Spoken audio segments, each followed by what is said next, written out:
ಎಲ್ಲ ಸ್ಪರ್ಧಾ ಮಿತ್ರರಿಗೆ ಮಾರ್ಗದರ್ಶಿ ಯೂಟ್ಯೂಬ್ ಚಾನಲ್ಗೆ ಸ್ವಾಗತ. ನಾನು ಅನಿಲ್ NS.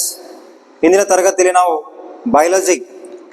ಬಯಾಲಜಿಯ ಅಧ್ಯಯನ, ಜೀವಕೋಶದ ಅಧ್ಯಯನ ಅಂತಕ್ಕಂಥ ಒಂದೇನಪ್ಪ ಅಂದ್ರೆ ಮೊದಲನೇ ಭಾಗನ ನಾವು ಇವತ್ತು ಡಿಸ್ಕಸ್ ಮಾಡ್ತಾ ಇದ್ದೀವಿ ಸ್ನೇಹಿತರೆ. ಸೊ ಇಂದಿನ ತರಗತಿಯಲ್ಲಿ ಏನಪ್ಪ ಅಂದ್ರು ನಾವು ಇದನ್ನ ಡಿಸ್ಕಸ್ ಮಾಡೋಣ. ನೆಕ್ಸ್ಟ್ ಸೆಲ್ ಅಂತಕ್ಕಂಥ ಇದೆ. ಫಸ್ಟ್ ಚಾಪ್ಟರ್ ಏನಪ್ಪಾ ಅಂದ್ರೆ ಸೆಲ್ ಇದೆ ಜೀವಕೋಶದಲ್ಲಿ. ಬಯಾಲಜಿಯಲ್ಲಿ ಬಂದಾಗ ಸೆಲ್ ಅಂತ ಬರುತ್ತೆ ಸ್ನೇಹಿತರೆ. ನೋಡಿ, ಸೆಲ್ ಅಂದ್ರೆ ಏನು? Smallest unit of life. ಜೀವಿಯ ರಚನಾತ್ಮಕ ಮತ್ತು ಕಾರ್ಯಾತ್ಮಕ ಘಟಕಕ್ಕೆ ಸೆಲ್ ಅಂತ ಕರೀತಾರೆ ಸ್ನೇಹಿತರೆ. ಏನಂತ ಕರೀತಾರೆ ಸ್ನೇಹಿತರೆ? ಸೆಲ್ ಅಂತ ಕರೀತಾರೆ. ಸೆಲ್. ಓಕೆ, ರಚನಾತ್ಮಕ ಮತ್ತು ಕಾರ್ಯಾತ್ಮಕ ಘಟಕಕ್ಕೆ ಮೂಲ ಘಟಕ ಏನಿದೆ ಅದನ್ನ ಸೆಲ್. ಸೊ ಈ ಸೆಲ್ ಪಿತಾಮಹ, ಓಕೆ, ಫಾದರ್ ಆಫ್ ಸೆಲ್ ಯಾರು ಅಥವಾ ಈ ಜೀವಕೋಶಗಳ ಅಧ್ಯಯನವನ್ನು ಸ್ಟಾರ್ಟ್ ಮಾಡಿರ್ತಕ್ಕಂಥ ವಿಜ್ಞಾನಿ ರಾಬರ್ಟ್ ಹುಕ್.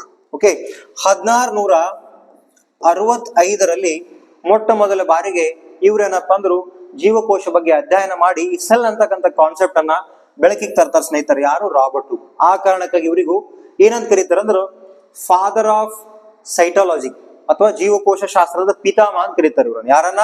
ರಾಬರ್ಟ್ ಹುಕ್ ಅವರನ್ನ. ಸೊ ನೆಕ್ಸ್ಟ್ ನೋಡಿ ಸ್ನೇಹಿತರೆ, ಸೆಲ್ ಅಂತ ಬಂದಾಗ, ಓಕೆ, ಈ ಸೆಲ್ ಅಲ್ಲಿ ಎರಡು ಪ್ರಕಾರ ಇದೆ. ಸೆಲ್ ಅಲ್ಲಿ ಒಂದು ಪ್ರೋಕ್ಯಾರಿಯೋಟಿಕ್ ಸೆಲ್. ಒಂದ್ ಯಾವ ಸೆಲ್ ಇದೆ ಸ್ನೇಹಿತರೆ? Prokaryotic cell. ಇನ್ನೊಂದಿದೆ ಯೂಕ್ಯಾರಿಯೋಟಿಕ್ ಸೆಲ್. ನೋಡಿ, ಇಲ್ಲಿ ಪ್ರೋಕ್ಯಾರಿಯೋಟಿಕ್ ಅಂತಿದೆ. ಪ್ರೋ ಅಂದ್ರೆ ನಿರ್ದಿಷ್ಟವಾದ ಕೋಶ ಕೇಂದ್ರ ಮತ್ತು ಕೋಶ ಕೇಂದ್ರ ಪೊರೆ ಇಲ್ಲದಿರೋದು. ಇಟ್ ಮೀನ್ಸ್ ಇಲ್ಲಿ ನ್ಯೂಕ್ಲಿಯಸ್ ಇರಲ್ಲ ಸ್ನೇಹಿತರೆ. ಓಕೆ, ಇಲ್ಲಿ ನ್ಯೂಕ್ಲಿಯಸ್ ಇರೋದಿಲ್ಲ.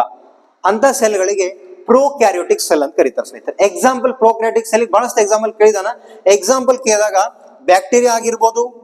ಓಕೆ, ಬ್ಯಾಕ್ಟೀರಿಯಾ, ನೀಲಿ ಹಸಿರು ಶೈವಲಗಳು, ಇವೇನಪ್ಪ ಅಂದ್ರೆ ಪ್ರೋಕ್ಯಾರಿಯೋಟಿಕ್ ಸೆಲ್ ಉದಾಹರಣೆ ಆಗಿದೆ. ಇದರಲ್ಲಿ ನ್ಯೂಕ್ಲಿಯಸ್ ಇರುವುದಿಲ್ಲ.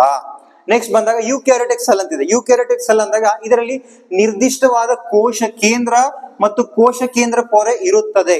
ಅಂತ ಒಂದ್ ಸೆಲ್ಗೆ ಯೂಕ್ಯಾರಿಯೋಟಿಕ್ ಸೆಲ್ ಅಂತ ಕರೀತಾರೆ. ಇದು ಎಲ್ಲಿ ಕಂಡು ಬರ್ತದಪ್ಪ ಅಂದ್ರೆ ಇದು ಸಸ್ಯ ಜೀವಕೋಶ, ಅದೇ ರೀತಿ ಪ್ರಾಣಿ ಜೀವಕೋಶ ಎರಡಲ್ಲೂ ಕಂಡು ಬರ್ತಕ್ಕಂಥ ಸೆಲ್ ಯಾವ್ದಂದ್ರೆ ಅದು ಯೂಕ್ಯಾರಿಯೋಟಿಕ್ ಸೆಲ್. ಹಾಗಾದ್ರೆ ಈ ಯೂಕ್ಯಾರಿಯೋಟಿಕ್ ಸೆಲ್ ಮತ್ತೆ ಎರಡು ಪ್ರಕಾರ ಇದೆ. ಒಂದು ಯೂನಿಸೆಲ್ಯುಲಾರ್ ಅಂತಿದೆ ಸ್ನೇಹಿತರೆ. ಯೂನಿ ಮೀನ್ಸ್ ಏನು ಸ್ನೇಹಿತರೆ? ಒಂದ್ ಅಂತ ಅರ್ಥ. ಯೂನಿಸೆಲ್ಯುಲಾರ್ ಒಂದೇ ಕೋಶದಿಂದ ಮಾಡಲ್ಪಟ್ಟ ಜೀವಿಗಳನ್ನ ಯೂನಿಸೆಲ್ಯುಲಾರ್. ಎಕ್ಸಾಂಪಲ್ ಕೇಳಿದ ಬಹಳಷ್ಟು ಎಕ್ಸಾಂಪಲ್. ಓಕೆ, ಇಲ್ಲಿ ಮಿಸ್ಟೇಕ್ ಆಗಿದೆ. ಇದು ಅಮೀಬಾ ಇದೆ ಸ್ನೇಹಿತರೆ. ಅಮೀಬಾ ಇದು ಯೂನಿಸೆಲ್ಯುಲರ್ ಅಥವಾ ಏಕಕೋಶ ಜೀವಿಗೆ ಉದಾಹರಣೆ. ಅಮೀಬಾ ಇದೆ, ಪ್ಯಾರಾಮೆಸಮಿ ಇದೆ, ಓಕೆ, ಆಂಟಾಮೀಬಾ ಇದೆ. ಈ ರೀತಿ ಬೇರೆ ಬೇರೆ ಏನಪ್ಪ ಅಂದ್ರೆ ಯೂನಿಸೆಲ್ಯುಲರ್ ಉದಾಹರಣೆಗಳು ಇದಾವೆ. ನೆಕ್ಸ್ಟ್ ಎರಡನೇ ಭಾಗ ನೋಡಬಹುದು. ಇಲ್ಲಿ ಮಲ್ಟಿ ಸೆಲ್ಯುಲರ್ ಅಂತಿದೆ. ಮಲ್ಟಿಸೆಲ್ಯುಲರ್, ಮಲ್ಟಿ ಮೀನ್ಸ್ ಬಹು. ಓಕೆ, ಎರಡಕ್ಕಿಂತ ಹೆಚ್ಚು ಸೆಲ್ ಇಂದ ಆಗಿರ್ತಕ್ಕಂಥ ಒಂದು ಜೀವಕೋಶವನ್ನ ಮಲ್ಟಿ ಸೆಲ್ಯುಲರ್ ಅಂತ ಕರೀತಾರೆ ಸ್ನೇಹಿತರೆ. ಇಲ್ಲಿ ನೋಡಿ, ಒಂದಕ್ಕಿಂತ ಹೆಚ್ಚು ಜೀವಕೋಶಗಳಿಂದ ಮಾಡಿರ್ಪಟ್ಟಿರ್ತಕ್ಕಂಥ ಉದಾಹರಣೆಗಳು ಕೇಳಿದಾರೆ ಎಕ್ಸಾಮ್ ಅಲ್ಲಿ. ಸರೀಸೃಪಗಳು, ಪಕ್ಷಿಗಳು, ಮೀನು, ಸಸ್ತನಿಗಳು, ಇವೆಲ್ಲ ಯಾವುದಕ್ಕೂ ಉದಾಹರಣೆ ಅಂದ್ರೆ ಇನ್ಕ್ಲೂಡಿಂಗ್ ಮಾನವರು ಕೂಡ ಏನಪ್ಪಾ ಅಂದ್ರೆ ನಾವು ಮಲ್ಟಿ ಸೆಲ್ಯುಲರ್. ಓಕೆ, ನಮ್ಮಲ್ಲಿ ಇರ್ತಕ್ಕಂಥ ಜೀವಕೋಶ ಮಲ್ಟಿ ಸೆಲ್ಯುಲರ್ ಇದೆ ಸ್ನೇಹಿತರೆ. ಹಾಗಾದ್ರೆ ಈ ಸೆಲ್ ಅಂತಕ್ಕಂಥ ಕಾನ್ಸೆಪ್ಟ್ ಅನ್ನು ನೋಡಿದಾಗ, ಮೈಕ್ರೋಸ್ಕೋಪ್ ಮೂಲಕ ನೋಡಿದಾಗ ಈ ಸೆಲ್ ಯಾವ ರೀತಿ ಕಾಣುತ್ತಪ್ಪ ಅಂದ್ರೆ ಆಲ್ರೆಡಿ ನೀವು ನೋಡಿದಿರಿ. ಓಕೆ, ಈ ಸೆಲ್ ಏನಪ್ಪಾ ಅಂದ್ರು ಬಂದಾಗ ಈ ಸೆಲ್ ಅಲ್ಲಿ ಎಷ್ಟು ಭಾಗಗಳಿದಾವೆಲ್ಲ ಡೀಟೇಲ್ ಆಗಿ ನೋಡೋಣ. ಇವಾಗ ನೋಡಿ ಸ್ನೇಹಿತರೆ, ಇದು ಬಹಳಷ್ಟು ಎಕ್ಸಾಮ್ ಅಲ್ಲಿ ಕೇಳಿರ್ತಕ್ಕಂಥ, ಇದ್ರ ಸ್ಕ್ರೀನ್ ಶಾಟ್ ತಗೋಬಹುದು ನೀವು. ಪ್ರತಿಯೊಂದು ಎಕ್ಸಾಮ್ ಅಲ್ಲಿ ಏನಪ್ಪಾ ಅಂದ್ರೆ ಇದ್ರ ಬಗ್ಗೆ ಕೇಳಿದ. ಓಕೆ, ಇಲ್ಲಿ ನೋಡಿ, ಮೊದಲನೇ ಏನಿದೆ, ಮಾನವ ದೇಹದ ಅತಿ ದೊಡ್ಡ ಜೀವಕೋಶ ಯಾವುದು? ಓಕೆ, ಅದು ಅಂಡಾಣು ಇದೆ ಸ್ನೇಹಿತರೆ. ಓಮ್ ಏನಪ್ಪಾ ಅಂದ್ರೆ ಇದು ಮಾನವನ ದೇಹದ ಏನಪ್ಪಾ ಅಂದ್ರೆ ಅತಿ ದೊಡ್ಡ ಜೀವಕೋಶ. ನೆಕ್ಸ್ಟ್, ಮಾನವ ದೇಹದ ಅತಿ ಚಿಕ್ಕ ಜೀವಕೋಶ ಯಾವುದು ಅಂತ ಕೇಳಿದಾನೆ ಎಕ್ಸಾಂಪಲ್. ಅದು ವೀರ್ಯಾಣು. Okay, sperm. ಇದು ಕೂಡ ಏನಪ್ಪಾ ಅಂದ್ರೆ ಬಹಳಷ್ಟು ಎಕ್ಸಾಮ್ ಅಲ್ಲಿ ಕ್ವಶನ್ ಕೇಳಿದಾನೆ ಸ್ನೇಹಿತರೆ. ಅದೇ ರೀತಿ ಇನ್ನೊಂದು ನೋಡ್ಬೋದು, ಮಾನವನ ದೇಹದ ಉದ್ದವಾದ ಜೀವಕೋಶ. ಓಕೆ, ಅತಿ ಉದ್ದವಾದ ಜೀವಕೋಶ ಮಾನವನ ದೇಹದಾಗ ನೋಡಿದಾಗ ನರಕೋಶ, ನರ್ವ್ ಸೆಲ್ಸ್ ಅಂತ ಕರೀತಾರೆ ಸ್ನೇಹಿತರೆ. ನರ್ವ್ಸ್. ಓಕೆ, ಈ ನರ್ವ್ ಸೆಲ್ಸ್ ಏನಪ್ಪಾ ಅಂದ್ರು ಅತಿ ಉದ್ದವನ್ನ ಏನಪ್ಪಾ ಅಂದ್ರೆ ಹೊಂದಿರತಕ್ಕಂತ ಸೆಲ್ಸ್ ಗಳಾಗಿದ್ದಾವೆ. ಇದು ಕೂಡ ಕೇಳಿದ. ನೆಕ್ಸ್ಟ್, ಅತಿ ದೊಡ್ಡ ಜೀವಕೋಶ, ಪ್ರಾಣಿ ಜೀವಕೋಶ ಅಂತ ಕೇಳಿದಾಗ ಅದು ಆಸ್ಟ್ರಿಚ್ ಪಕ್ಷಿ. ಆಲ್ರೆಡಿ ನಿಮ್ಗೆ ಆಸ್ಟ್ರಿಚ್ ಪಕ್ಷಿ ಏನಪ್ಪಾ ಅಂದ್ರು ಅತಿ ವೇಗವಾಗಿ ಓಡ್ತಕ್ಕಂಥ ಪಕ್ಷಿಗಳಲ್ಲಿ ಒಂದು. ಸೊ ಈ ಪಕ್ಷಿ ಏನಪ್ಪಾ ಅಂದ್ರು ಅತಿ ದೊಡ್ಡ ಪ್ರಮಾಣದಾಗ ಏನಪ್ಪಾ ಅಂದ್ರೆ ಏನ್ ಕಂಡು ಬರ್ತದೆ? ಪಕ್ಷಿಯ ಮೊಟ್ಟೆಯಲ್ಲಿ, ಉಷ್ಟ್ರ ಪಕ್ಷಿಯ ಮೊಟ್ಟೆ ಏನಪ್ಪಾ ಅಂದ್ರೆ ಇದು ಅತಿ ದೊಡ್ಡ ಪ್ರಾಣಿ ಜೀವಕೋಶ ಆಗಿದೆ. ಇದು ಅದರ ಡೈಮೆನ್ಷನ್ ಕೇಳಿದಾನೆ ಸ್ನೇಹಿತರೆ. 170 mm ಇಂಟು 130 mm ಕೂಡ. ನೆಕ್ಸ್ಟ್, ಅತಿ ಚಿಕ್ಕ ಜೀವಕೋಶ ಯಾವುದು? ಆಕ್ಚುಲಿ ಇದು ಮೈಕೋಪ್ಲಾಸಮ್ ಅಂತಕ್ಕಂಥ ಒಂದು ಬ್ಯಾಕ್ಟೀರಿಯಾ ಇದೆ ಸ್ನೇಹಿತರೆ. ಈ ಬ್ಯಾಕ್ಟೀರಿಯಾ ಏನಪ್ಪಾ ಅಂದ್ರೆ ಅತಿ ಚಿಕ್ಕ ಜೀವಕೋಶಗಳಲ್ಲೇ ಅತಿ ಚಿಕ್ಕ ಜೀವಕೋಶ ಮೈಕೋಪ್ಲಾಸಮ್ ಅಂತಿದೆ. ಇದು ಕೂಡ ಎಕ್ಸಾಂಪಲ್ ಕೇಳಿದಾನೆ. ಈ ನೋಡಿ ಸ್ನೇಹಿತರೆ, ಆಲ್ರೆಡಿ ನಿಮ್ಗೆ ಹೇಳಿದ್ದೇನೆ, ಸೆಲ್ ಅಂದ್ರೆ ಏನು? ಬಹಳ ಸಣ್ಣದೇನಪ್ಪ ಅಂದ್ರು ನಮ್ ಕಣ್ಣಿಗೆ ಕಾಣ್ಲಾರ್ದಕ್ಕಂತ ಒಂದು ವಸ್ತು ಇದೆ. ಅದರಿಂದ ನಮ್ ದೇಹ ರಚನೆ ಆಗಿದೆ. ಇಲ್ಲಿ ಮೈಕ್ರೋಸ್ಕೋಪ್ ಮೂಲಕ ನೋಡಿದಾಗ ಈ ಸೆಲ್ 3 ಭಾಗಗಳು ಕಂಡು ಬರ್ತಾವ ಸ್ನೇಹಿತರೆ. ಇಲ್ಲಿ ನೋಡ್ಬೋದು ನೀವು, ಕೋಶ ಪೊರೆ, ಸೆಲ್ ಮೆಮ್ರೇನ್. ಕೋಶ ದ್ರವ್ಯ ಸೈಟೋಪ್ಲಾಸ್ಮಾ, ಅದೇ ರೀತಿ ಕೋಶ ಕೇಂದ್ರ ನ್ಯೂಕ್ಲಿಯಸ್, ಈ ಮೂರು ಭಾಗಗಳೇನಪ್ಪ ಅಂದ್ರೆ ಕಂಡು ಬರ್ತಾವ ಸ್ನೇಹಿತರೆ. ನೀವು ಇಲ್ಲಿ ನೆಕ್ಸ್ಟ್ ಸ್ಲೈಡ್ ಅಲ್ಲಿ ನೋಡ್ಬೋದು. ನೋಡಿ, ಈ ಸ್ಲೈಡ್ ಅಲ್ಲಿ ನೋಡ್ಬೋದು ನೀವು ಮೈಕ್ರೋಸ್ಕೋಪ್ ಮೂಲಕ ನೋಡಿದಾಗ ಈ ಮೂರು ಭಾಗಗಳನ್ನ ಕಾಣಿಸ್ತಾ ಸ್ನೇಹಿತರೆ. ಯಾವುದು? ಫಸ್ಟ್ ಸೆಲ್ ಮೆಂಬ್ರೇನ್, ಸೈಟೋಪ್ಲಾಸಮ್, ಅದೇ ರೀತಿ ಇದನ್ನ ಕಾಣ್ತಾ ಇದಲ್ಲ, ಇದೊಂದು ಭಾಗ, ಇದನ್ನ ನ್ಯೂಕ್ಲಿಯಸ್ ಅಂತಾರೆ. ಓಕೆ, ಅಥವಾ ಕೋಶ ಕೇಂದ್ರ ಅಂತ ಕರೀತಾರೆ. ಹಾಗಾದ್ರೆ ಈ ಸೆಲ್ ಬಗ್ಗೆ ಏನಪ್ಪಾ ಅಂದ್ರೆ ಇವಾಗ ಒಂದೊಂದಾಗಿ ನಾವು ಅಧ್ಯಯನ ಮಾಡೋಣ ಇನ್ ಡೀಟೇಲ್ ಆಗಿ. Okay, so first cell membrane ಅಥವಾ ಕೋಶ ಪೊರೆ. ಓಕೆ, ಕೋಶ ಪೊರೆ ಅಥವಾ ಸೆಲ್ ಮೆಂಬ್ರೇನ್ ಅಂದ್ರೆ ಏನು? ಇಲ್ಲಿ ನೋಡಿ ಸ್ನೇಹಿತರೆ, ಇಲ್ಲಿ ಒಂದು ಎಕ್ಸಾಂಪಲ್ ತೋರಿಸ್ತೀನಿ ನಿಮ್ಗ. ಇಲ್ಲಿ ನೋಡಿ, ಸೆಲ್ ಏನಿದೆಯಲ್ಲ, ಸೆಲ್ ಈ ರೀತಿ ಏನಪ್ಪಾ ಅಂದ್ರೆ ಸೆಲ್ ಇರುತ್ತೆ ಸ್ನೇಹಿತರೆ. ಇದರದೇನು ಹೊದಿಕೆ ಇರುತ್ತಲ್ಲ, ಔಟರ್ ಪಾರ್ಟ್. ಓಕೆ, ಆ ಔಟರ್ ಪಾರ್ಟಿಗೆ ಏನಪ್ಪಾ ಅಂದ್ರೆ ಪ್ರೊಟೆಕ್ಷನ್ ಕೊಡ್ತಕ್ಕಂಥ, ಇಲ್ಲಿ ಈ ಚಿತ್ರದಲ್ಲಿ ನೋಡಬಹುದು ಸೆಲ್ ಮೆಂಬ್ರೇನ್ ಉದಾಹರಣೆ ಇದೆ ಸ್ನೇಹಿತರೆ. ಇಲ್ಲಿ ನೋಡಿ, ಜೀವಕೋಶದ ಹೆಬ್ಬಾಗಿಲು. ಓಕೆ, ಈ ಪೊರೆಯು ಕೋಶದ ಹೊರ ಹೋಗುವ ಮತ್ತು ಒಳ ಬರುವ ವಸ್ತುಗಳ ನಿಯಂತ್ರಣ ಮಾಡ್ತವೆ. ಓಕೆ, ಇದೇನಪ್ಪಾ ಅಂದ್ರೆ ಒಂದು ಹೊರ ಹೊದಿಕೆ ಇದೆ, ಸೆಲ್ ಇದೆಲ್ಲ, ಈ ಸೆಲ್ಲಿಂದ ಏನಪ್ಪಾ ಅಂದ್ರೆ ಒಂದು ಲೇಯರ್ ಇದ್ದಂಗೆ ಸ್ನೇಹಿತರೆ. ಈ ಲೇಯರ್ ಏನ್ ಮಾಡ್ತಪ್ಪ ಅಂದ್ರೆ ಹೊರಗೆ ಮತ್ತು ಒಳಗೆ ಇರ್ತಕ್ಕಂಥ ಆರ್ಗನಲ್ಸ್ ಗಳನ್ನ, ಓಕೆ, ಕಣದಂಗಗಳೇನಪ್ಪ ಅಂದ್ರು ಪ್ರೊಟೆಕ್ಷನ್ ಮಾಡ್ತಕ್ಕಂಥ ಕೆಲಸ, ಸೆಲ್ಲಿಗೆ ಪ್ರೊಟೆಕ್ಷನ್ ಕೊಡ್ತಕ್ಕಂಥ ಕೆಲಸ ಯಾವ್ದು ಮಾಡುತ್ತೆ ಅಂದ್ರೆ ಸೆಲ್ ಮೆಂಬ್ರೇನ್. ಓಕೆ, ಅದೇ ರೀತಿ ಇದು ಲಿಪಿಡ್ ಮತ್ತು ಪ್ರೋಟೀನ್ ಗಳಿಂದ ಆಗಿದೆ. ಯಾವ್ದ್ರಿಂದ ಆಗಿದೆ ಸ್ನೇಹಿತರೆ? ಸೆಲ್ ಮೆಂಬ್ರೇನು ಲಿಪಿಡ್ ಮತ್ತೆ ಪ್ರೋಟೀನ್ ಗಳಿಂದ ಆಗಿದೆ. ಲಿಪಿಡ್ ಮತ್ತೆ ಪ್ರೋಟೀನ್ ಗಳಿಂದ ತಯಾರಾಗಿರ್ತಕ್ಕಂಥ ಸೆಲ್ ಮೆಂಬ್ರೇನ್ ಇದೆ. ಅದೇ ರೀತಿ ಸೆಲ್ ಮೆಂಬ್ರೇನ್ ಇದೆಲ್ಲ, ಇದನ್ನ ಪ್ಲಾಸ್ಮಾ ಮೆಂಬ್ರೇನ್ ಅಂತ ಕೂಡ ಕರೀತಾರೆ ಸ್ನೇಹಿತರೆ. ಪ್ಲಾಸ್ಮಾ ಮೆಂಬ್ರೇನ್ ಯಾವ ಕಾರಣಕ್ಕಾಗಿ ಪ್ಲಾಸ್ಮಾ ಮೆಂಬ್ರೇನ್ ಅಂತ ಕರೀತಾರೆ ಅಂದ್ರೆ ಇದು ಸೆಮಿ ಪರ್ಮಿಯಬಲ್ ಇದೆ. ಸೆಮಿ ಪರ್ಮಿಯಬಲ್ ಅಂದ್ರೆ ಏನ್ ಸ್ನೇಹಿತರೆ? ಜೀವಕೋಶದ ನಿರ್ದಿಷ್ಟ ಆಕಾರವನ್ನು ಕಾಪಾಡ್ತಕ್ಕಂಥ ಒಂದು ಪೊರೆ ಇದೆ, ಅಥವಾ ಅರೆ ಪಾರಮ್ಯ ಅಂತ ಕರೀತಾರೆ ಸ್ನೇಹಿತರೆ. ಇದರಲ್ಲಿ ಯಾವುದೇ ಏನಪ್ಪ ಅಂದ್ರೆ ಕಣದಂಗಳು ಬರಲಾರ್ದ ಏನಪ್ಪ ಅಂದ್ರೆ ಅದೇ ರೀತಿ ಈ ಸೆಲ್ ಪ್ರೊಟೆಕ್ಷನ್ ಅನ್ನು ಕೊಡ್ತಕ್ಕಂಥ ಕೆಲಸ ಯಾವ್ದು ಮಾಡುತ್ತಂದ್ರೆ that is cell membrane. Cell membrane. So ಇದೆಲ್ಲ ಕೋಶ ಪೊರೆ ಅಥವಾ ಸೆಲ್ ಮೆಂಬ್ರೇನ್ ಬಗ್ಗೆ ಆಯ್ತು. ನೆಕ್ಸ್ಟ್ ಸ್ನೇಹಿತರೆ, ಇಲ್ಲಿ ನೋಡಿ, ಇಲ್ಲಿ ಎರಡು ಕಾನ್ಸೆಪ್ಟ್ ಬರ್ತಾವ ಸ್ನೇಹಿತರೆ. ಒಂದು ಡಿಫ್ಯೂಷನ್, ಇನ್ನೊಂದು ಆಸ್ಮೋಸಿಸ್ ಅಂತಿದೆ. ಸೊ ಡಿಫ್ಯೂಷನ್, ಆಸ್ಮೋಸಿಸ್ ಅಂದ್ರೆ ಇಲ್ಲಿ ನೋಡಿ ಸ್ನೇಹಿತರೆ, ಆ ಅಣುಗಳ ಏನಪ್ಪಾ ಸಾಂದ್ರತೆ ಹೆಚ್ಚಿನ ಸಾಂದ್ರತೆಯಿಂದ ಕಡಿಮೆ ಸಾಂದ್ರತೆಗೆ ಹೋಗ್ತಕ್ಕಂಥ ಒಂದು ಮೆಥಡ್ ಇದೆ, ಒಂದು ಸಿಸ್ಟಮ್ ಇದೆ. ಅದನ್ನ ಏನಪ್ಪಾ ಅಂದ್ರು ಡಿಫ್ಯೂಷನ್ ಮತ್ತು ಆಸ್ಮೋಸಿಸ್ ಅಂತ. ಇದಕ್ಕೆ ಉದಾಹರಣೆ ಕೇಳಿದ ಡಿಫ್ಯೂಷನ್ ಅಥವಾ ಡಿಫ್ಯೂಷನ್ ವಿಸರಣೆ ಅಂತಾರೆ. ಸುಗಂಧ ದ್ರವ್ಯವನ್ನು ಗಾಳಿಯಲ್ಲಿ ಬಿಟ್ಟಾಗ ಏನಪ್ಪಾ ಅಂದ್ರೆ ಅದು ಪ್ರಸಾರವಾಗ್ತಾ ಅದನ್ನ ವಿಸರಣೆ ಅಂತಾರೆ. ಅದೇ ರೀತಿ ಆಸ್ಮೋಸಿಸ್ ಅಥವಾ ಅಭಿಸ್ಮರಣೆ ಇದೆ. ಡಯಾಲಿಸಿಸ್ ಮಾಡ್ತಾರಲ್ಲ ಪೇಷಂಟಿಗೆ, ಸೊ ಅಲ್ಲಿ ಏನಪ್ಪಾ ಅಂದ್ರೆ ಡಯಾಲಿಸಿಸ್ ಮಾಡಿದಾಗ ಬ್ಲಡ್ ಫ್ಲೋ ಆಗುತ್ತೆ. That is what example of ಅಭಿಸರಣೆ ಅಥವಾ ಆಸ್ಮೋಸಿಸ್. ನೆಕ್ಸ್ಟ್ ಇಲ್ಲಿ ನೋಡ್ಬೋದು ಕೋಶ ಭಿತ್ತಿ ಅಂತಿದೆ. ಕೋಶ ಭಿತ್ತಿ, ಆಕ್ಚುಲಿ ಇದು ಕೋಶ ಭಿತ್ತಿ ಕೇವಲ ಸಸ್ಯ ಜೀವಕೋಶದಲ್ಲಿ ಮಾತ್ರ ಕಂಡು ಬರ್ತದೆ ಸ್ನೇಹಿತರೆ. ಪ್ರಾಣಿ ಜೀವಕೋಶದಲ್ಲಿ ಕಂಡು ಬರೋದಿಲ್ಲ ಸೆಲ್ ವಾಲ್. ಓಕೆ, ಈ ಸೆಲ್ ವಾಲ್ ಇದೆಲ್ಲ, ಇದು ಕೋಶ ಪೊರೆಯ ಮೇಲೆ ಇರುವ ಅತಿ ಗಡಸಾದ ಹೊದಿಕೆಯನ್ನ ಕೋಶ ಭಿತ್ತಿ ಅಂತಾರೆ ಸ್ನೇಹಿತರೆ. ಇದು ಯಾವುದರಿಂದ ಆಗಿದೆ ಅಂತ ಕೇಳಿದಾನೆ ಎಕ್ಸಾಂಪಲ್. ಸೆಲ್ ವಾಲ್ ಇರುತ್ತಿಲ್ಲ, ಕೋಶ ಭಿತ್ತಿ, ಇದು ಸೆಲ್ಯುಲೋಸ್ ಅಂತಕ್ಕಂಥ ಒಂದು ಡೈಟ್ರಿ ಫೈಬರ್ ಇದೆ. ಸೆಲ್ಯುಲೋಸ್ ಅಂತಕ್ಕಂಥ, ಅಥವಾ ಇದನ್ನ ನಾರು ಅಂತ ಕರೀತಾರೆ. ಸೆಲ್ಯುಲೋಸ್ ಅಂತಕ್ಕಂಥ ನಾರಿಂದ ಆಗಿದೆ. ಹಾಗಾದ್ರೆ ಇದು ಎಲ್ಲಿ ಕಂಡು ಬರ್ತಾ? ಆಲ್ರೆಡಿ ಹೇಳಿದ್ದಾನೆ, ಇದು ಸಸ್ಯಗಳಲ್ಲಿ, ಬ್ಯಾಕ್ಟೀರಿಯಾಗಳಲ್ಲಿ ಅಂಡ್ ಶಿಲೇಂಧ್ರಗಳಲ್ಲಿ ಏನಪ್ಪಾ ಅಂದ್ರೆ ಅಥವಾ ಫಂಗಸ್ ಗಳಲ್ಲಿ ಅಲ್ಲಿ ಏನಪ್ಪಾ ಅಂದ್ರೆ ಕಂಡು ಬರ್ತಕ್ಕಂಥ ಸೆಲ್ ವಾಲ್ ಅಥವಾ ಕೋಶ ಭಿತ್ತಿ ಇರುತ್ತೆ. ಇದು ಪ್ರಾಣಿ ಜೀವಕೋಶದಲ್ಲಿ ಕಂಡು ಬರುವುದಿಲ್ಲ. ಓಕೆ, ನೆಕ್ಸ್ಟ್ ಇಲ್ಲಿ ನೋಡಿ ಸ್ನೇಹಿತರೆ, ಎರಡನೇ ಪಾರ್ಟ್. ಓಕೆ, ಜೀವಕೋಶದ ಎರಡನೇ ಭಾಗ ನೋಡಿದಾಗ ಇದು ಕೋಶ ದ್ರವ್ಯ ಅಥವಾ ಸೈಟೋಪ್ಲಾಸಮ್ ಅಂತಕ್ಕಂಥ ಒಂದು ಭಾಗ ಕಂಡು ಬರುತ್ತೆ ಸ್ನೇಹಿತರೆ. ಇಲ್ಲಿ ನೋಡ್ಬೋದು ನೀವು ಚಿತ್ರದಲ್ಲಿ, ಇದೇನ್ ಚಿತ್ರ ಇದೆಲ್ಲ, ಇದು ಆರ್ಗನಲ್ಸ್ ಇದೆ ಸ್ನೇಹಿತರೆ, ಅಂದ್ರೆ ಕೋಶ ದ್ರವ್ಯ. ಓಕೆ, ಜೀವಕೋಶದ ಒಳಗೆ ದ್ರವ್ಯ ಇರುತ್ತೆ, ಅಂದ್ರೆ ಕೋಶ ದ್ರವ್ಯ ಅಂತಾರೆ. ಈ ಕೋಶ ದ್ರವ್ಯಲ್ಲಿ ನೋಡ್ಬೋದು ನೀವು, ಇಲ್ಲಪ್ಪ ಅಂದ್ರೆ ಈ ರೀತಿ ಜೆಲಿ ಲೈಕ್ ಸಬ್ಸ್ಟೆನ್ಸ್ ಇರುತ್ತೆ.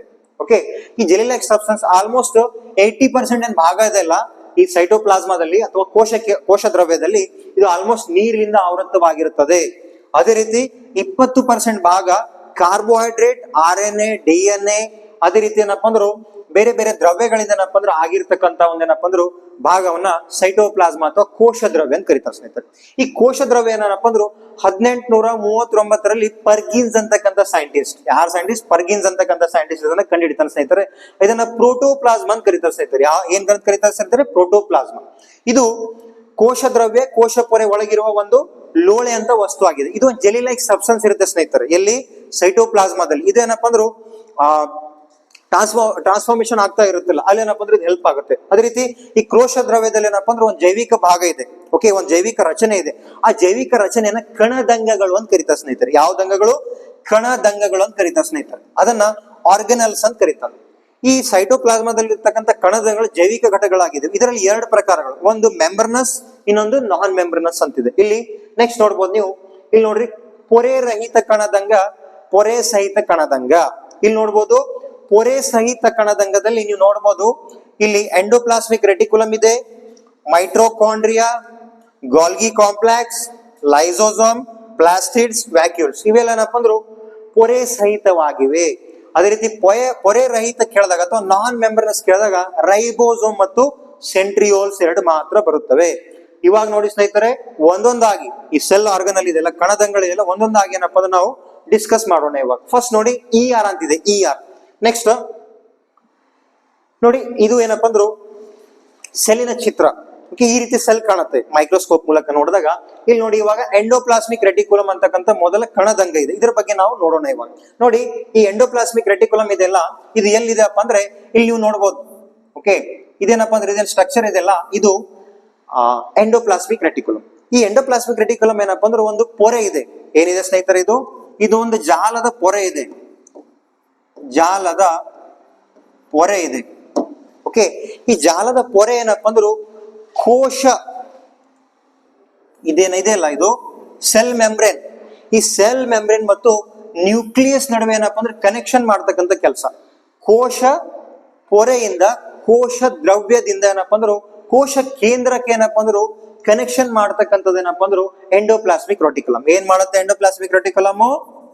ಕೋಶ ಪೊರೆಯಿಂದ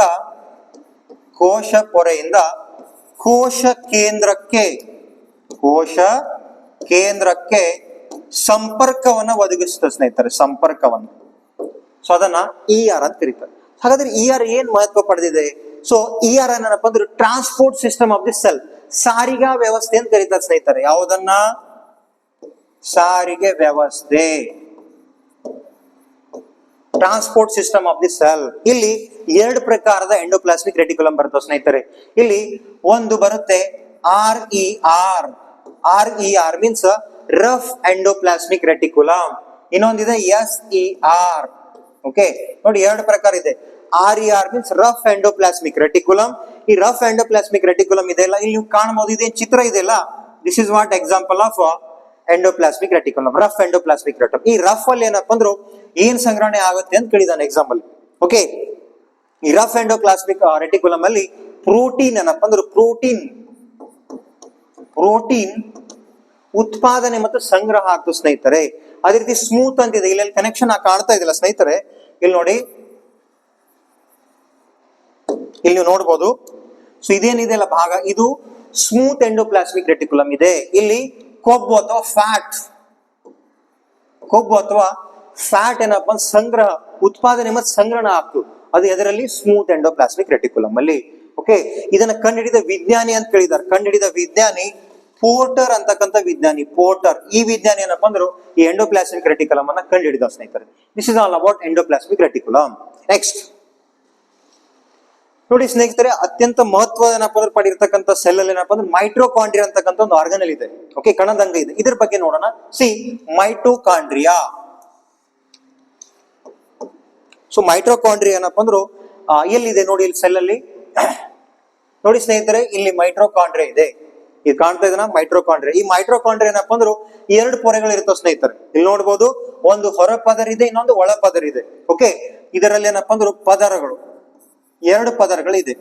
ಒಂದು ಹೊರ ಪದರು, ಇನ್ನೊಂದು ಒಳ ಪದರು. ನೋಡಿ, ಹೊರ ಪದರ ಏನಪ್ಪ ಅಂದ್ರೆ ಈ ಮೈಟ್ರೋಕಾಂಡ್ರಿಯಾ ರಕ್ಷಣೆಯನ್ನು ಕೊಡ್ತದೆ ಸ್ನೇಹಿತರೆ. ಏನ್ ಕೊಡ್ತದೆ ಸ್ನೇಹಿತರೆ? ರಕ್ಷಣೆಯನ್ನು ಒದಗಿಸುತ್ತದೆ. ಅದೇ ರೀತಿ ಒಳ ಪದರ ಇದೆಲ್ಲ, ಈ ಒಳ ಪದರಲ್ಲಿ ಏನಪ್ಪ ಅಂದ್ರೆ ಮಾತೃಕೆ ಅಂತಕ್ಕಂಥ ಒಂದು ದ್ರವ್ಯ ಇರುತ್ತೆ. ಮಾತೃಕೆ ಇಲ್ಲಿ ಕಾಣ್ತಾ ಇದೆಯಲ್ಲ ಯೆಲ್ಲೋ ಕಲರ್.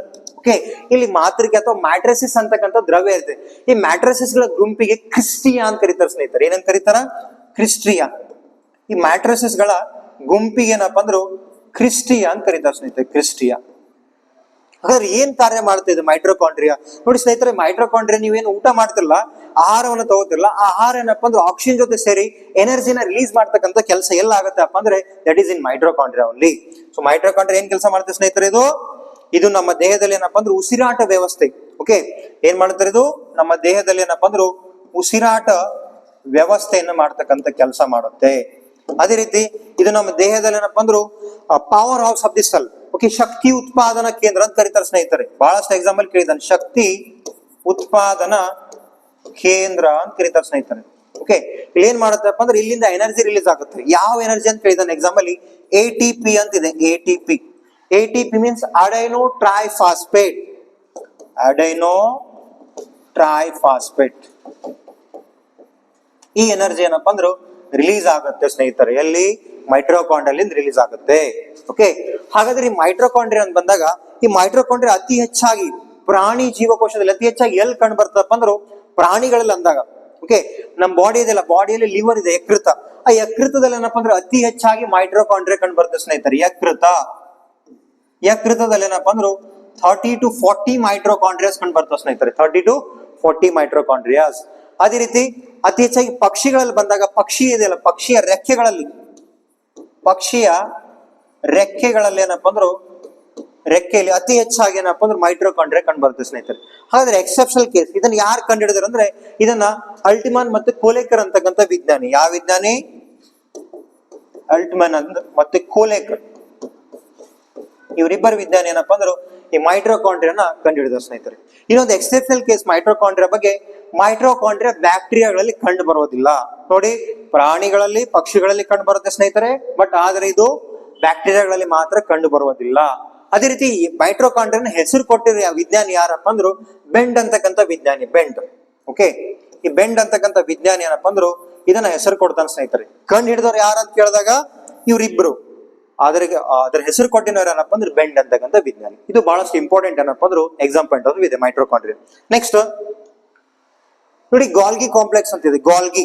ಓಕೆ, ಈ ಗಾಲ್ಗಿ ಕಾಂಪ್ಲೆಕ್ಸ್ ಎಲ್ಲಿದೆಪ್ಪ ಅಂದ್ರೆ ಇಲ್ಲಿ ನೋಡ್ಬೋದು ನೀವು, ಗಾಲ್ಗಿ ಅಪಾಟಸ್ ಅಂತ ಇದೆ, ಇಲ್ಲಿ ಕಾಣ್ತಾ ಇದ್ದಾನೆ ಗಾಲ್ಗಿ ಅಪಾಟಸ್. ಈ ಗಾಲ್ಗಿ ಅಪಾಟಸ್ ಏನಪ್ಪಾ ಅಂದ್ರು chemical factory of the cell, ರಾಸಾಯನಿಕ ವ್ಯವಸ್ಥೆ ಆಗಿದೆ ಸೆಲ್ ಅಲ್ಲಿ. ಓಕೆ, ಇದನ್ನ ಏನ್ ಕರೀತಾರೆ ಸ್ನೇಹಿತರೆ? Chemical factory of the cell. Chemical factory of the cell. So ಇದು ನಮ್ಮ ಜೀವಕೋಶದ ಎಲ್ಲಾ ಚಟುವಟಿಕೆಗಳನ್ನಪ್ಪ ಅಂದ್ರೆ ನೋಡ್ತಕ್ಕಂಥ ಒಂದು ಕಣದಂಗ ಆಗಿದೆ. ಯಾವುದು? ಗಾಲ್ಗಿ ಕಾಂಪ್ಲೆಕ್ಸ್ ಅಥವಾ ಗಾಲ್ಗಿ ಸಂಕೀರ್ಣ. ಏನ್ ಮಾಡುತ್ತೆ ಇದು?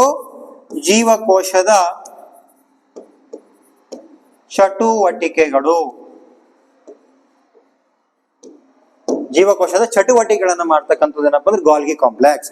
ಅದೇ ರೀತಿ ಇದ್ರದ್ದು ಇನ್ನೊಂದು ಇಂಪಾರ್ಟೆಂಟ್ ಕೆಲಸ ಅಂದ್ರೆ ಇಲ್ಲಿ ನೋಡ್ಬೋದು ನೀವು, ಗಾಲ್ಗಿ ಅಪಾಟಸ್ ಇದೆ, ಗಾಲ್ಗಿ ಕಾಂಪ್ಲೆಕ್ಸ್. ಇದು ಮುಂದೆ ಹೋಗ್ತಕ್ಕಂಥ ದಿನದಲ್ಲಿ ಇದಕ್ಕೆ ಸ್ವಲ್ಪ ಡೇ ಆಫ್ಟರ್ ಆದ ತಕ್ಷಣ ಇದೇನಾಗುತ್ತೆ ಏನಪ್ಪ ಅಂದ್ರು ಇದು ಲೈಸೋಸೋಮ್ ಆಗಿ ಫಾರ್ಮೇಶನ್ ಆಗುತ್ತೆ ಸ್ನೇಹಿತರೆ.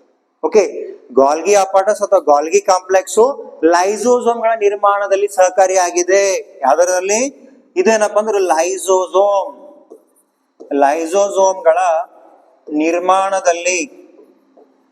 ಲೈಸೋಸೋಮ್ಗಳ ನಿರ್ಮಾಣದಲ್ಲಿ ಸಹಕಾರಿಯಾಗಿದೆ. ಯಾವುದು? Golgi complex. ಓಕೆ, ಈ ಗಾಲ್ಗಿ ಕಾಂಪ್ಲೆಕ್ಸ್ ಯಾರು ಕಂಡು ಹಿಡಿದ್ರಪ್ಪ ಅಂದ್ರೆ ಗಾಲ್ಗಿ ಕಾಂಪ್ಲೆಕ್ಸ್ ಅನ್ನ ಆಕ್ಚುಲಿ ಇದು ಎದರಿಂದ ಆಗಿದೆ ಅಂತ ಒಂದ್ಸರಿ ಎಕ್ಸಾಮ್ ಅಲ್ಲಿ ಕೇಳಿದ. ಇದು ಲಿಪಿಡ್ ಅಂತಕ್ಕಂಥದ್ದು. ಓಕೆ, ಲಿಪಿಡ್ ಪ್ರೋಟೀನ್ಸ್ ಮತ್ತು ಮೇಧಸ್ಸು ಎದರಿಂದ ಆಗಿದೆ ಸ್ನೇಹಿತರೆ? ಇದು ಲಿಪಿಡ್ ಅಂತಕ್ಕಂಥ protein, lipid proteins means fat content protein.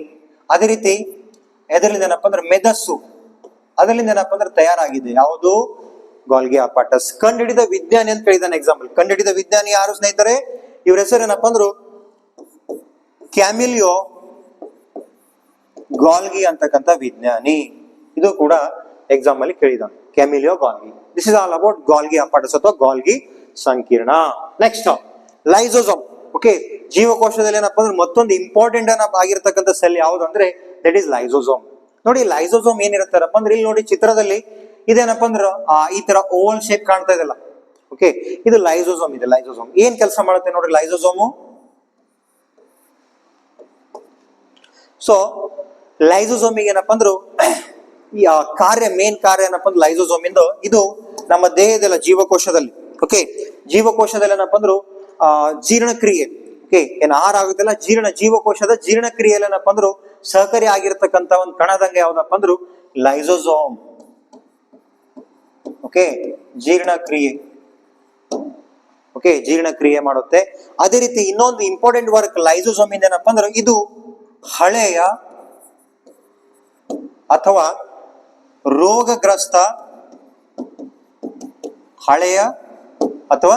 ರೋಗಗ್ರಸ್ತ ಆಗಿರ್ತಕ್ಕಂಥ ಜೀವಕೋಶಗಳನ್ನ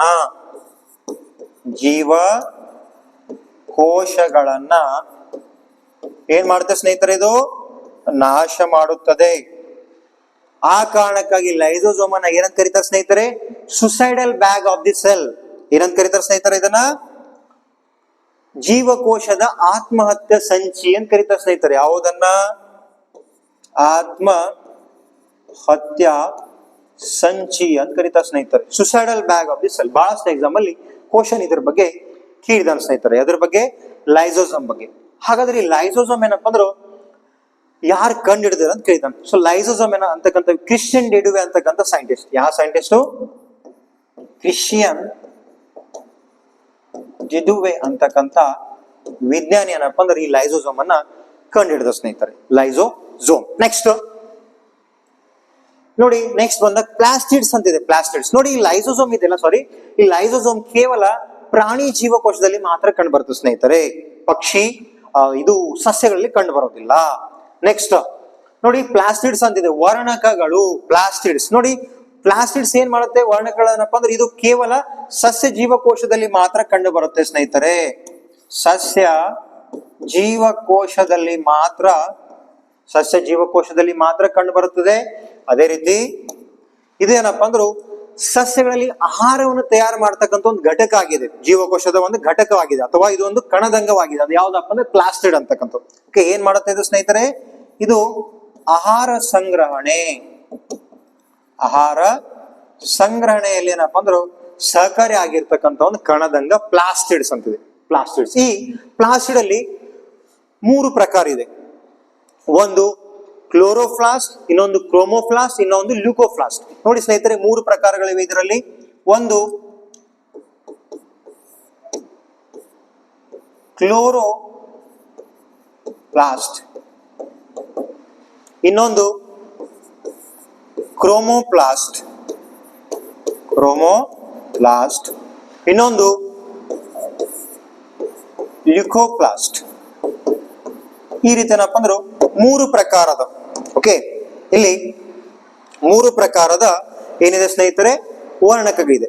ಸೊ ಇಲ್ಲಿ ಇಂಪಾರ್ಟೆಂಟ್ ಕ್ಲೋರೋಪ್ಲಾಸ್ಟ್ ಏನಪ್ಪಾ ಅಂದ್ರೆ ಇದು ಬಿಳಿ ವರ್ಣಕವಾಗಿದೆ. ಯಾವ ವರ್ಣಕ? ಬಿಳಿ ವರ್ಣಕವಾಗಿದೆ ಕ್ಲೋರೋಪ್ಲಾಸ್ಟ್. ಅದೇ ರೀತಿ ಕ್ರೋಮೋಪ್ಲಾಸ್ಟ್ ಇದು ಬಹುವರ್ಣಕವಾಗಿದೆ. ಬಹುವರ್ಣಕ. ಲ್ಯೂಕೋಪ್ಲಾಸ್ಟ್, ಸಾರಿ ಇಲ್ಲಿ ಮಿಸ್ಟೇಕ್ ಆಯ್ತು, ಇದು ಕ್ಲೋರೋಪ್ಲಾಸ್ಟ್ ಇದೆಲ್ಲ ಹಸಿರು, ಇದು ಹಸಿರು, ಸ್ಮಾಲ್ ಮಿಸ್ಟೇಕ್, ಇದು ಹಸಿರು ವರ್ಣಕ, ಇದು ಬಹುವರ್ಣಕ. ಲ್ಯೂಕೋ ಮೀನ್ಸ್ ಬಿಳಿ ವರ್ಣಕ. ಹಾಗಾದ್ರೆ ನಮಗೆ ಎಕ್ಸಾಮ್ ಪಾಯಿಂಟ್ ಆಫ್ ವ್ಯೂ ಯಾವ್ದು ಇಂಪಾರ್ಟೆಂಟ್ ಅಪ್ಪ ಅಂದ್ರೆ ಇದು ಕ್ಲೋರೋಪ್ಲಾಸ್ಟ್ ಅಂತಕ್ಕಂಥ ಇಂಪಾರ್ಟೆಂಟ್ ಸ್ಟಡಿ. ಕ್ಲೋರೋಪ್ಲಾಸ್ಟ್ ಅಥವಾ ಹಸಿರು ವರ್ಣಕ ಅಂತ ಕರೀತಾರೆ ಸ್ನೇಹಿತರೆ. ಹಸಿರು ವರ್ಣಕ. ಇಲ್ಲಿ ನೋಡಿ, ಹಾಗಾದ್ರೆ ಈ ಏನಿದೆ ಇಲ್ಲ ಕ್ಲೋರೋಪ್ಲಾಸ್ಟ್, ಅದ್ರ ಬಗ್ಗೆ ನಾವು ನೋಡೋಣ ಸ್ನೇಹಿತರೆ. ಕ್ಲೋರೋಪ್ಲಾಸ್ಟ್ ಬಗ್ಗೆ ನಾವು ನೋಡೋಣ. ನೋಡಿ, ಈ ಕ್ಲೋರೋಪ್ಲಾಸ್ಟ್ ಇದೆ ಇಲ್ಲ, ಇದೇನಪ್ಪ ಅಂದ್ರೆ ಅತಿ ಹೆಚ್ಚಾಗಿ ಎಲ್ಲಿ ಕಂಡು ಬರ್ತಂತ ಕೇಳಿದಾನೆ. ಕ್ಲೋರೋಪ್ಲಾಸ್ಟ್. ಓಕೆ, ಯಾವ ಪ್ಲಾಸ್ಟು? ಕ್ಲೋರೋಪ್ಲಾಸ್ಟ್. ಇದನ್ನ ಹಸಿರು ವರ್ಣಕ ಅಂತ ಕರೀತಾರೆ ಸ್ನೇಹಿತರೆ. ಹಸಿರು ವರ್ಣಕ. ಇದು ಅತಿ ಹೆಚ್ಚಾಗಿ ಎಲೆಗಳಲ್ಲಿ, ಕಾಂಡುಗಳಲ್ಲಿ ಏನಪ್ಪಾ ಅಂದ್ರು ಕಂಡು ಬರ್ತಕ್ಕಂತ ಒಂದು ವರ್ಣಕ ಆಗಿದೆ. ಎಲ್ಲಿ ಕಂಡು ಬರ್ತದೆ ಸ್ನೇಹಿತರೆ? ಇದು ಎಲೆಗಳಲ್ಲಿ ಅತಿ ಹೆಚ್ಚಾಗಿ ಏನಪ್ಪಾ ಅಂದ್ರು ಕಂಡು ಬರ್ತದೆ ಸ್ನೇಹಿತರೆ. ನೋಡಿ, ಈ ಕ್ಲೋರೋಪ್ಲಾಸ್ಟ್ ಅಲ್ಲಿ 2 ಭಾಗಗಳಿದಾವೆ. ಕ್ಲೋರೋಪ್ಲಾಸ್ಟ್ ಅಲ್ಲಿ ಇದೆ ಆಕ್ಚುಲಿ ಸಸ್ಯಗಳಲ್ಲಿ ಕಂಡು ಬರ್ತದೆ. ಆ ಕಾರಣಕ್ಕಾಗಿ ಈ ಚಿತ್ರದಲ್ಲಿ ಏನಪ್ಪಾ ಅಂದ್ರು ಪ್ಲಾಸ್ಟಿಡ್ಸ್ ಅಥವಾ ಕ್ಲೋರೋಪ್ಲಾಸ್ಟ್ ಅನ್ನ ತೋರಿಸ್ಲಿಕ್ಕೆ ಆಗೋದಿಲ್ಲ ಸ್ನೇಹಿತರೆ. ಸೊ ಎಲೆಗಳಲ್ಲಿ ಅತಿ ಹೆಚ್ಚಾಗಿ ಕಂಡು ಬರ್ತದೆ ಇದು. ಓಕೆ, ಸೊ ಈ ಕ್ಲೋರೋಪ್ಲಾಸ್ಟ್ ಗಳಲ್ಲಿ ಒಂದು ಏನಿದೆ ಅಪ್ಪ ಅಂದ್ರೆ ಒಂದು ಸ್ಟ್ರೋಮಾ, ಇನ್ನೊಂದು ಗ್ರಾನ ಅಂತಿದೆ ಸ್ನೇಹಿತರೆ. ಓಕೆ, ಈ ಸ್ಟ್ರೋಮಾ ಏನಪ್ಪಾ ಅಂದ್ರೆ ದುಂಡಾಕಾರದಾಗಿರುತ್ತೆ ಸ್ನೇಹಿತರೆ. ಜೀವಕೋಶದಲ್ಲಿ ದುಂಡಾಕಾರದಾಗಿರುತ್ತದೆ. ಅಂಡ್ ಗ್ರಾನ ಅಂತಕ್ಕಂಥ ಏನಪ್ಪಾ ಅಂದ್ರೆ ಇದು ಒಂದು ಹಸಿರು ವರ್ಣಕ ಆಗಿರ್ತದೆ. ಈ ಹಸಿರು ವರ್ಣಕದಲ್ಲಿ ಏನಪ್ಪಾ ಅಂದ್ರು ಪತ್ರ ಹರಿತ ಆಗುತ್ತದೆ. ಎಲ್ಲಿ? ಈ ಗ್ರಾನದಲ್ಲಿ. ನೋಡಿ, ಈ ರೀತಿ ಇರುತ್ತೆ ಸ್ನೇಹಿತರೆ. ಕ್ಲೋರೋಪ್ಲಾಸ್ಟ್ ಅಂದಾಗ ಈ ರೀತಿ ಏನಪ್ಪಾ ಅಂದ್ರೆ ಒಂದು ಪ್ಲೇಟ್ ಸ್ಟ್ರಕ್ಚರ್ ಇರುತ್ತೆ. ಇದೇನಿದೆ ರೌಂಡ್ ಆಕಾರ ಇದೆಲ್ಲ, ಇದು ಸ್ಟ್ರೋಮಾ ಇದೆ. ಅಂಡ್ ಇದರಲ್ಲಿ ಏನಪ್ಪಾ ಅಂದ್ರು ವರ್ಣಕಗಳಿರ್ತವೆ ಸ್ನೇಹಿತರೆ. ಅದನ್ನ ಗ್ರಾನ ಅಂತಾರೆ. ಈ ಗ್ರಾನ ಏನ್ ಕೆಲಸ ಮಾಡುತ್ತೆ ಸ್ನೇಹಿತರೆ? ಫೋಟೋಸಿಂಥಸಿಸ್ ಅಥವಾ ಆಹಾರ ತಯಾರಿಕೆಯಲ್ಲಿ ಏನಪ್ಪಾ ಅಂದ್ರೆ ಬಹಳ ದೊಡ್ಡ ರೋಲ್ ಪ್ಲೇನ ಮಾಡ್ತದೆ ಸ್ನೇಹಿತರೆ ಗ್ರಾನ. ಓಕೆ, ಇಲ್ಲಿ ಕ್ಲೋರೋಫಿಲ್ ಅಂತ ಬರುತ್ತೆ ಸ್ನೇಹಿತರೆ. ಕ್ಲೋರೋಫಿಲ್ ಏನ್ ಕೆಲಸ ಮಾಡುತ್ತೆ? ಇದು ಕ್ಲೋರೋಫಿಲ್ ಏನಪ್ಪಾ ಅಂದ್ರೆ ಫೋಟೋಸಿಂಥಸಿಸ್, ದ್ಯುತಿ ಸಂಶ್ಲೇಷಣ ಕ್ರಿಯೆ ಮಾಡುವುದರ ಜೊತೆಗೆ ಏನ್ ಮಾಡುತ್ತೆ ಸ್ನೇಹಿತರೆ? ಇದು ಫುಡ್ ಅನ್ನ ರೆಡಿ ಮಾಡುತ್ತೆ. ಸಸ್ಯಗಳಲ್ಲಿ ಏನಪ್ಪಾ ಅಂದ್ರು ಆಹಾರವನ್ನು ರೆಡಿ ಮಾಡ್ತಕ್ಕಂಥ ಕ್ಲೋರೋಫಿಲ್. ಈ ಕ್ಲೋರೋಫಿಲ್ ಇರತಕ್ಕಂಥ ಯಾವ ಲೋಹ ಇದೆ ಅಂತ ಕೇಳಿದಾನೆ ಎಕ್ಸಾಮ್ ಅಲ್ಲಿ. ಸೊ ಕ್ಲೋರೋಫಿಲ್ ಅಲ್ಲಿ ಮ್ಯಾಗ್ನೀಷಿಯಂ, ಓಕೆ, ಮ್ಯಾಗ್ನೀಷಿಯಂ ಅಂತಕ್ಕಂಥ ಲೋಹ ಕ್ಲೋರೋಫಿಲ್ ಅಲ್ಲಿ ಏನಪ್ಪಾ ಅಂದ್ರೆ ಕಂಡು ಬರ್ತು ಸ್ನೇಹಿತರೆ. ಇದು ಕೂಡ ಕೇಳಿದಾನೆ ಎಕ್ಸಾಮ್ ಅಲ್ಲಿ. ಅದೇ ರೀತಿ ಕ್ಲೋರೋಪ್ಲಾಸ್ಟ್, ಈ ಹಸಿರು ವರ್ಣಕವನ್ನ ಕಂಡುಹಿಡಿದ ವಿಜ್ಞಾನಿ ಯಾರಪ್ಪ ಅಂದ್ರೆ ಅವರು AFW ಶಿಮರ್ ಅಂತಕ್ಕಂಥ ವಿಜ್ಞಾನಿ. AFW ಶಿಮರ್ ಅಂತಕ್ಕಂಥ ವಿಜ್ಞಾನಿ ನೋಡಿ ಸ್ನೇಹಿತರೆ. AFW ಶಿಮರ್ ಅಂತಕ್ಕಂಥ ವಿಜ್ಞಾನಿ ಏನಪ್ಪಾ ಅಂದ್ರೆ ಈ ಹಸಿರು ವರ್ಣಕವನ್ನ ಕಂಡುಹಿಡಿದ ವಿಜ್ಞಾನಿ. ಸೊ ಇದು ಯಾವುದರ ಬಗ್ಗೆ ಆಯ್ತು? ಪ್ಲಾಸ್ಟಿಡ್ಸ್ ಬಗ್ಗೆ ಆಯ್ತು. ನೆಕ್ಸ್ಟ್ ವ್ಯಾಕ್ಯೂಲ್ಸ್ ಅಂತಿದೆ ನೋಡಿ ಸ್ನೇಹಿತರೆ. ಈ ಮೆಂಬರ್ನಸ್ ಆರ್ಗನ್ ಅಲ್ಲಿ ಲಾಸ್ಟ್ ಆಗಿರ್ತಕ್ಕಂಥ ಒಂದು ಕಣದಂಗ ಯಾವ್ದಪ್ಪ ಅಂದ್ರೆ ವ್ಯಾಕ್ಯೂಲ್ಸ್ ಅಥವಾ ರಸದಾನಿಗಳು ಅಂತ ಕರೀತಾರೆ ಸ್ನೇಹಿತರೆ. ಸೊ ಏನ್ ಕಾರ್ಯ ಮಾಡುತ್ತವೆ ಈ ರಸದಾನಿಗಳು? ಈ ರಸದಾನಿಗಳ ಪ್ರಮುಖ ಕಾರ್ಯ, ಓಕೆ, ಈ ರಸದಾನಿಗಳೇನಪ್ಪ ಅಂದ್ರು ನಾವೇನು ಊಟ ಮಾಡ್ತಿಲ್ಲ, ಓಕೆ, ಈ ಜೀವಕೋಶದಲ್ಲಿ ಹೋಗಿರ್ತಕ್ಕಂಥ ಘನ ಮತ್ತು ದ್ರವ್ಯ ವಸ್ತುಗಳನ್ನ ಜೀರ್ಣಿಸ್ತಕ್ಕಂಥ ಕೆಲಸ, ಘನ ಮತ್ತು ದ್ರವ ವಸ್ತುಗಳನ್ನ ಜೀರ್ಣ ಅದೇ ರೀತಿ ಸಂಗ್ರಹ ಮಾಡ್ತಕ್ಕಂಥ ಕೆಲಸ ಏನ್ ಮಾಡುತ್ತೆ ಸ್ನೇಹಿತರೆ? ಇದು ನಮ್ಮ ಜೀವಕೋಶದಲ್ಲಿ ಘನ ಅಥವಾ ದ್ರವ್ಯ ರೂಪದಲ್ಲಿರ್ತಕ್ಕಂಥ ವಸ್ತುಗಳನ್ನ ಏನ್ ಮಾಡುತ್ತೆ ಸ್ನೇಹಿತರೆ? ಇದು ಸಂಗ್ರಹಣೆ ಅಥವಾ ಶೇಖರಣೆ ಅನ್ಬೋದು. ಅದು ಮಾಡ್ತಕ್ಕಂಥ ಕೆಲಸ ಯಾವ್ದಪ್ಪ ಅಂದ್ರೆ ಇದು ವ್ಯಾಕ್ಯೂಲ್ಸ್ ಅಥವಾ ರಸದಾನಿಗಳ ಕೆಲಸ. ಓಕೆ, ಈ ರಸದಾನಿಗಳೇನಪ್ಪ ಅಂದ್ರು ಇದನ್ನ ಜೀವಕೋಶದ ಕೊಠಡಿ ಅಂತ ಕರೀತಾರೆ. Store room of the cell ಅಂತ ಕರೀತಾರೆ ಸ್ನೇಹಿತರೆ. ಏನ್ ಕರೀತಾರೆ? Store room of the cell. Store room of the cell ಅಂತ ಕರೀತಾರೆ ಸ್ನೇಹಿತರೆ ವ್ಯಾಕ್ಯೂಲ್ಸ್ ಅನ್ನ ಅಥವಾ ರಸದಾನಿಗಳನ್ನ. ಇದು ಏನ್ ಮಾಡುತ್ತೆ ನಮ್ಮ ದೇಹದಲ್ಲಿ ಏನಪ್ಪ ಅಂದ್ರು ಆಹಾರ, ನೀರು, ಓಕೆ, ಆಹಾರ ಮತ್ತು ಹೆಚ್ಚಿನ ನೀರಿನ ಪ್ರಮಾಣವನ್ನು ಏನಪ್ಪ ಅಂದ್ರೆ ಜೀವಕೋಶದಲ್ಲಿ ಕಾಪಾಡ್ತಕ್ಕಂಥ ಕೆಲಸ ಯಾವ್ದಪ್ಪ ಅಂದ್ರೆ ರಸದಾನಿಗಳು ಅಥವಾ ವ್ಯಾಕ್ಯೂಲ್ಸ್ ಗಳೇನಪ್ಪ ಅಂದ್ರೆ ಕಾರ್ಯವನ್ನು ಮಾಡ್ತಾರೆ ಸ್ನೇಹಿತರೆ. ಯಾವುದು? ಇದು ಆಹಾರ ಪ್ಲಸ್ ನೀರಿನ ಪ್ರಮಾಣವನ್ನ ಕಾಪಾಡ್ತದೆ ಸ್ನೇಹಿತರೆ. ಆ ಕಾರಣಕ್ಕಾಗಿ ಇದನ್ನ store room of the cell ಅಥವಾ ಜೀವಕೋಶದ ಕೊಠಡಿ ಅಂತ ಕರೀತಾರೆ ಸ್ನೇಹಿತರೆ ವ್ಯಾಕ್ಯೂಲ್ಸ್ ಬಗ್ಗೆ. So this is all about ಕಣದಂಗ ಮೆಂಬ್ರನಸ್ ಆರ್ಗನಲ್ ಬಗ್ಗೆ ಆಗಿರ್ತಕ್ಕಂಥ ಇವು 7 ಅಥವಾ 6 ಆಗಿದಾವೆ. ಓಕೆ, ಇವೇನಪ್ಪ ಅಂದ್ರು ಇಂಪಾರ್ಟೆಂಟ್. ಲಾಸ್ಟ್ ನೋಡ್ಬೋದು ಸ್ನೇಹಿತರೆ, ಇಲ್ಲಿ ನಾನ್ ಮೆಂಬ್ರನಸ್ ಅಂತಿದೆ. ಓಕೆ, ನಾನ್ ಮೆಂಬ್ರನಸ್ ಆರ್ಗನಲ್ಸ್ ಬಂದಾಗ ಇಲ್ಲಿ ರೈಬೋಸೋಮ್ ಅಂತ ಬರುತ್ತೆ ಸ್ನೇಹಿತರೆ. ರೈಬೋಸೋಮ್ ನೋಡಿ, ಈ ರೈಬೋಸೋಮ್ ಇಲ್ಲಿ ನೋಡ್ಬೋದು. ಈ ಚಿತ್ರದಲ್ಲಿ ರೈಬೋಸೋಮ್ ಎಲ್ಲಿದಪ್ಪ ಅಂದ್ರೆ ರೈಬೋಸೋಮ್ ನೋಡಿ ಸ್ನೇಹಿತರೆ, ಇದೇನ್ ಬಿಳಿ ಬಿಳಿ ಆಕಾರ ಕಾಣ್ತಾ ಇದೆಯಲ್ಲ, small bubbles. Okay, this is nothing but ribosome. Okay, ಈ ರೈಬೋಸೋಮ್ ಏನಪ್ಪ ಅಂದ್ರೆ ಎದಕ್ ಕಂಡುಕೊಂಡವ ಅಂತಂದ್ರೆ ಇಲ್ಲಿ ನೋಡ್ಬೋದು ನೀವು. ಯಾವ್ದಕ್ ಕಂಡುಕೊಂಡಿದೆ ಸ್ನೇಹಿತರೆ? ಈ ಸ್ಮಾಲ್ ಮೈಕ್ರೋ ಟ್ಯೂಬ್ಸ್ ಇದೆಲ್ಲ, ಆ ಮೈಕ್ರೋ ಟ್ಯೂಬ್ ಜೊತೆ ಏನಪ್ಪ ಅಂದ್ರು ಇದು ಅಂಟ್ಕೊಂಡಿದ್ವಿ. ಇದೇನಪ್ಪ ಅಂದ್ರು ಈಗಾಗಲೇ ಹೇಳಿದಿಲ್ಲ, ಯಾವ್ದಪ್ಪ ಅಂದ್ರ ಈ ಸ್ಮಾಲ್ ಡಾಟ್ ಇದೆ ಲೈಸೋಸೋಮ್, ಅದ್ರ ಜೊತೆ ಏನಪ್ಪ ಅಂದ್ರೆ ಅಂಟ್ಕೊಂಡಿದೆ. ಇಲ್ಲಿ ನೋಡ್ಬೋದು ಇದ್ರ ಜೊತೆ ಏನಪ್ಪ ಅಂದ್ರೆ ರೈಬೋಸೋಮ್ ಇದೆ. ರೈಬೋಸೋಮ್ ಇಲ್ಲಿ ನೋಡ್ಬೋದು ನೀವು ಚಿತ್ರದಲ್ಲಿ ರೈಬೋಸೋಮ್. ಓಕೆ, ಈ ರೈಬೋಸೋಮ್ ಏನ್ ಕೆಲಸ ಮಾಡುತ್ತೆ ಸ್ನೇಹಿತರೆ? ರೈಬೋಸೋಮ್ ಏನಪ್ಪ ಅಂದ್ರೆ ನಮ್ಮ ದೇಹದಲ್ಲಿ ನೀವೇನ್ ಪ್ರೋಟೀನ್ ತಗೋತಿಲ್ಲ, ಆ ಪ್ರೋಟೀನ್ ಗಳನ್ನ ಸಿಂಥಸೈಸ್, ಆ ಪ್ರೋಟೀನ್ ಗಳನ್ನ ಡೈಜೆಸ್ಟ್ ಮಾಡ್ತಕ್ಕಂಥ ಕೆಲಸ ಜೀವಕೋಶದಲ್ಲಿ ಎಲ್ಲ ಆಗ್ತಪ್ಪ ಅಂದ್ರೆ ರೈಬೋಸೋಮ್ ಅಲ್ಲಿ. ರೈಬೋಸೋಮ್ ಅಲ್ಲಿ ಇದನ್ನ ಏನಂತ ಕರೀತಾರೆ ಸ್ನೇಹಿತರೆ? Protein factory of the cell. ಯಾವುದನ್ನ? ರೈಬೋಸೋಮ್ ಅನ್ನ. ಓಕೆ, ಈ ರೈಬೋಸೋಮ್ ಇದೆಲ್ಲ, ಈ ರೈಬೋಸೋಮ್ ಅಲ್ಲಿ ಏನ್ ಶೇಖರಣೆ ಆಗುತ್ತಪ್ಪ ಅಂದ್ರೆ ಪ್ರೋಟೀನ್ಗಳ ಶೇಖರಣೆ. ಈ ಪ್ರೋಟೀನ್ಗಳ ಮುಂದೋಗಿ ಏನಾಗುತ್ತೆ ಅಂದ್ರೆ ಅಮಿನೋ ಆಸಿಡ್ ಆಗಿ ಕನ್ವರ್ಟ್ ಆಗುತ್ತೆ ಸ್ನೇಹಿತರೆ. ಏನ್ ಕನ್ವರ್ಟ್ ಆಗುತ್ತೆ? ಈ ಪ್ರೋಟೀನ್ಗಳು ಅಮಿನೋ ಆಸಿಡ್ ಗಳಾಗಿ ಕನ್ವರ್ಟ್ ಆಗುತ್ತೆ. ಅಮಿನೋ ಆಸಿಡ್ ಆಗಿ ಕನ್ವರ್ಟ್ ಆದಾಗ ಇದರ ಒಂದು ಗುಂಪಿದೆ, ಇದರ ಒಂದು ಗ್ರೂಪ್ ಇದೆ. ಆ ಗ್ರೂಪಿಗೆ ಏನಪ್ಪಾ ಅಂದ್ರೆ ಪಾಲಿಪೆಪ್ಟೈಡ್ ಗ್ರೂಪ್ ಅಂತ ಕರೀತಾರೆ. ಏನ್ ಗ್ರೂಪ್ ಕರೀತಾರೆ ಸ್ನೇಹಿತರೆ? ಇದರ ಗುಂಪಿಗೆ ಪಾಲಿಪೆಪ್ಟೈಡ್